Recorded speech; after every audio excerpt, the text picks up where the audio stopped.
right, so I'm coming to you from our makerspace that our kids have been working on. Mr. Zabo has done a great job of getting this up and going, so we're really excited about it. Just wanted to talk to you from here. I'm sure you've heard by now, most of you have heard by now, the governor did sign in the remote learning bill. And I want to be clear, it's not what we thought it was going to be. It's not as flexible as we thought it was going to be. There's a lot of different restrictions that you're going to hear come out over time. And so I want to let you know, I've told you all along, we have a plan. We revised our plan once we got all the restrictions. And I want to let you know what it's going to be.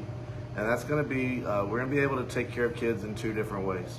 One is that if a kid gets COVID or has in close contact, we're going to be able to serve that kid through remote conferencing.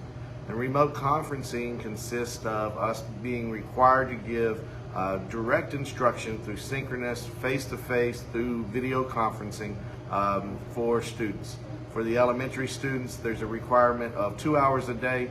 For high school students, there's a requirement of 4 hours a day. And so we'll push that out and we'll let you know what that looks like coming forward.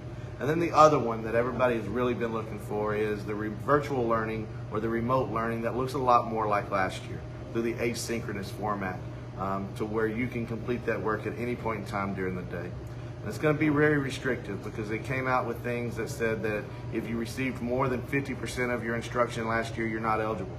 If you didn't take the STAR test last year, you're not eligible. If you failed the STAR test, you're not eligible. We can only have 10% of our student population be eligible. And so we're lucky enough that that number for us is a little bit higher because some of our other campuses in the district don't have the options that we do. However, we can't get away on those restrictions that I just went through except for in a couple of different situations.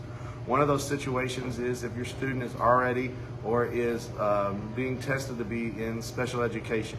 The ART committee can make a decision for the student to be in remote learning. And the other way is for a student that is in 504. So if your child is currently in 504 or has an eligibility to be in 504, then we would be able to also serve those children in remote learning. So those are the ways that we will approach that. If you have any questions about whether or not your child qualifies for special education or for 504 services, please reach out to me individually at jjohnston@brainnation.net, and we will get that information to you as quickly as we possibly can. It's going to take us a couple of days to get the details flushed out of how this is actually going to look, but we did want to get it out to you right now. We are prepared to start the remote learning.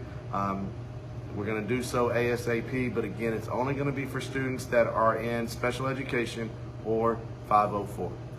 Thanks a lot. Hope you have a great day. Feel free to reach out to me at any time if you have any more questions. Talk to you later.